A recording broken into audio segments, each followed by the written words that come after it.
அம்மா இந்த dark chocolate வச்சு ப்ரௌனி பண்ணி தரீங்களா? சரிம்மா, ப்ரௌனி பண்றது நீ தான் பண்ணணும். நான் உனக்கு ஹெல்ப் பண்ணலாம். நீ தான் அழகழகா ப்ரௌனி எல்லாம் செய்யற. சரி, நான் சொல்றேன், நீங்க பண்ணுங்க. ஓகே. இதெல்லாம் தான் ப்ரௌனிக்கு வந்து தேவையான பொருட்கள். என்னென்ன இருக்குன்னு சொல்லுங்க பாப்போம். மைதா மாவு, ப்ரௌன் சுகர், தயிர், கொக்கோ பவுடர், வெண்ணெய், எசன்ஸ், கொஞ்சம் nuts, baking powder, sugar, white sugar, அப்புறம் மெயினா இந்த டார்க் சாக்லேட். காமிங்க. நம்ம எக்லெஸ் ப்ரௌனி செய்யறதுனால எக்குக்கு பதிலா கர்ட் யூஸ் பண்றோம்.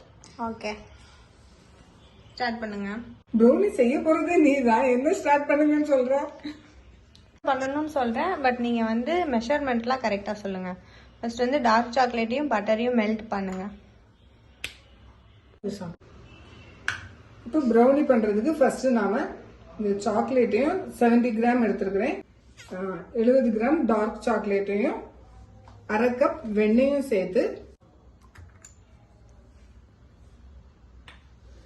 நாம இதை வந்து ஸ்டவ்ல டபுள் பாயில் பண்ணி எடுத்துக்கலாம், இல்லைன்னா மைக்ரோவேவ்ல வச்சு எடுத்துக்கலாம். நான் இப்போ மைக்ரோவேவ்ல தான் அதை ஹீட் பண்ணி எடுக்க போறேன்.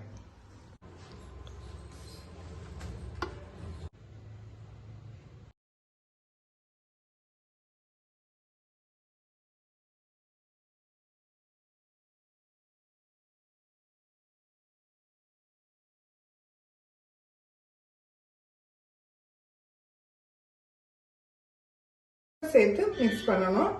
அதுக்கு 3/4 கப் ஒயிட் சுகரும் 1/4 கப் ப்ரௌன் சுகரும் சேர்க்க போறோம்.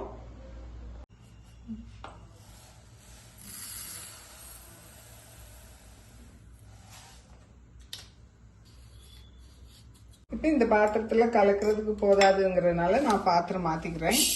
இதுல சேர்த்தலாம் 3/4 கப் ஒயிட் சுகர், அப்புறமா 1/4 கப் ஒயிட் சுகர் சேர்த்துட்டு நம்ம மெல்ட் பண்ணி வச்சிருக்கிற இந்த பட்டரையும் சாக்லேட்டையும் இது கூட சேர்த்து சீனி நல்லா கரையிறது வரைக்கும் நம்ம இதை மிக்ஸ் பண்ணிக்கலாம். சீனி நல்லாலாம் கரையாது. சீனி ரொம்ப நல்லா கரையாது, ஓரளவுக்கு கரையிற வரைக்கும் மிக்ஸ் பண்ணிக்கோங்க. நாம இதுக்கு சீனியை பொடிச்சு சேர்க்க வேண்டாம் இல்லம்மா, முழு சீனியா தான் சேர்க்கணும். ப்ரௌனிங்கிறதுனால நம்ம இதுக்கு முழு சீனியா தான் சேர்த்துட்டு கொஞ்சம் கொஞ்சமா இது நல்லா இந்த மாதிரி கரைச்சிக்கோங்க, ஓரளவு கரைச்சிக்கோங்க. டீஸ்பூன் வெனிலா எசன்ஸ் சேர்த்துக்கலாம். இப்போ இதை மிக்ஸ் பண்ணிட்டு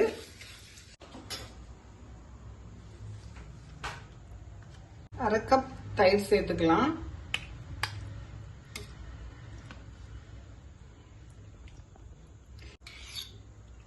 இந்த அளவு நல்ல கெட்டி தயிரா சேர்த்துக்கோங்க. சேர்த்துட்டு நல்லா மிக்ஸ் பண்ணுங்க. தயிர் சேர்த்து நல்லா இந்த மாதிரி ஸ்மூத்தா மிக்ஸ் பண்ணிக்கோங்க.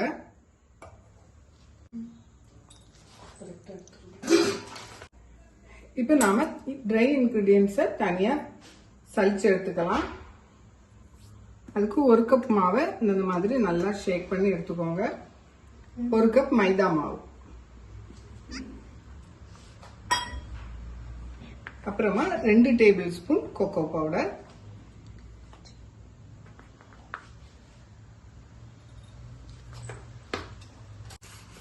ஒரு டீஸ்பூன் பேக்கிங் பவுடர். இதுக்கு பேக்கிங் பவுடர் மட்டும் சேர்த்தா போதும், பேக்கிங் சோடா வேண்டாம்.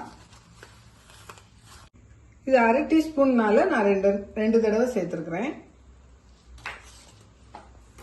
இப்போ இதெல்லாம் நல்லா ஒரு தடவை மிக்ஸ் பண்ணிக்கோங்க, இல்லைன்னா பேக்கிங் பவுடர் அங்கே இங்கேயா சாப்பிடும்போது தெரியும்.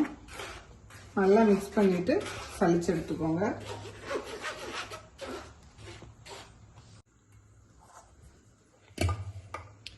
இப்போ நாம இந்த கலந்து வச்சிருக்கிற லிக்யூடோட இந்த ட்ரை இன்கிரீடியன்ஸை சேர்த்துக்கலாம்.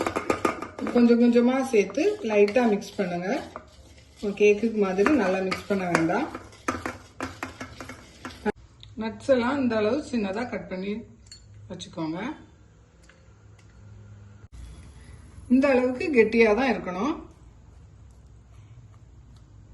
இப்போ இது கூட நான் வந்து பாதாம் பருப்பும் கேஷ்யூவும் கட் பண்ணி வச்சிருக்கிறேன். இதில் பாதியை வந்து இது கூட சேர்த்து மிக்ஸ் பண்ணிக்கலாம். பாதியை மேலே டெக்கரேட் பண்ணிக்கலாம். சேர்த்துட்டு ஒரு தடவை மிக்ஸ் பண்ணிடுவோம்.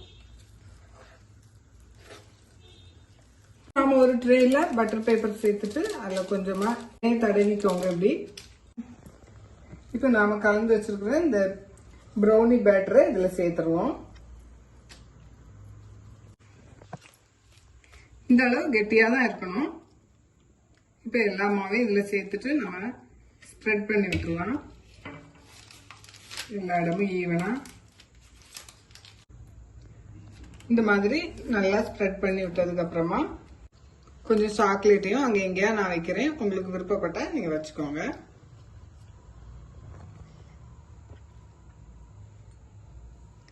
இந்த மாதிரி கொஞ்சம் உள்ள வர சொருகி விட்ட மாதிரி வச்சிடலாம்.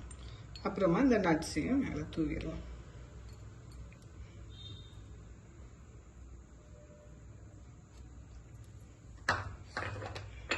இப்போ தூவினதுக்கு அப்புறமா இதை நாம பேக் பண்ணி எடுத்துக்கலாம்.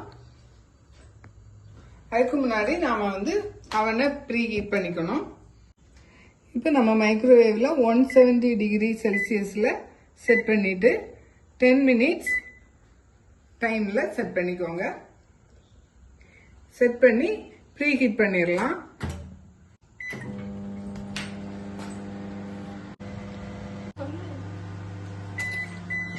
இப்போ ப்ரீ ஹீட் பண்ணி முடிஞ்சிடுச்சு. இதே மாதிரி இது 170 டிகிரி செல்சியஸ்ல வச்சுட்டு 10 மினிட்ஸ் வச்சு 10 மினிட்ஸ் செட் பண்ணிட்டு நம்ம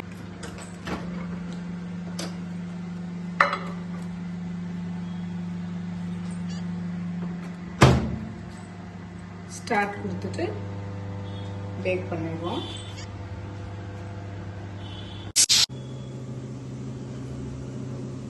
இப்போ இது பேக் ஆயிடுச்சு, நம்ம எடுத்துக்கலாம்.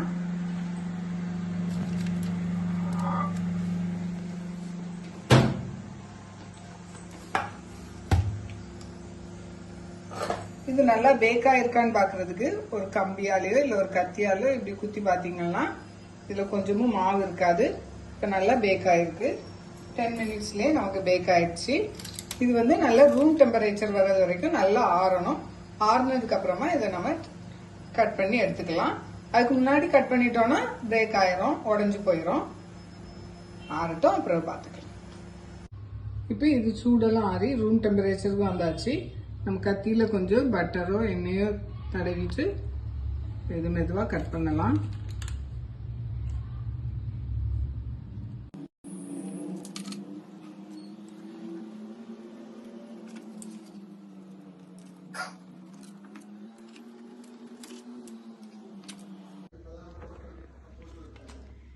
இப்போ நமக்கு சூப்பரான ப்ரௌனி ரெடி ஆயிடுச்சு.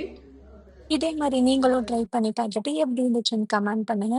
இந்த வீடியோ பிடிச்சிருந்துச்சுன்னா லைக் பண்ணுங்க, ஷேர் பண்ணுங்க. அப்படியே ரேகாஸ் கிச்சன் சேனலை சப்ஸ்கிரைப் பண்ணுங்க. தேங்க்யூ.